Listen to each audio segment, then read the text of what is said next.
નમસ્કાર, આપ જોઈ રહ્યા છો નેશન પ્લસ ન્યૂઝ. હું છું આપની સાથે હેતલ ભગત.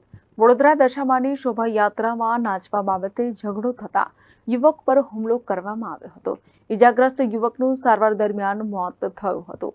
પાણીગેટ પોલીસે મર્ડરના કેસમાં 3 આરોપીઓને ઝડપી પાડ્યા છે.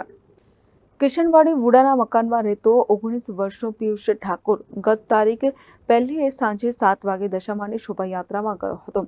ત્યાં અન્ય મિત્રો સાથે તે નાચતો હતો. તે સમયે વચ્ચે ઝઘડો થતા આરોપીઓએ પિયુષ સાથે ઝઘડો કરી માર માર્યો હતો.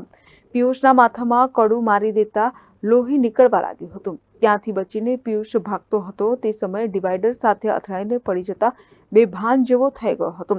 હોસ્પિટલમાં સારવાર લેતા પિયુષનું મોત થયું હતું.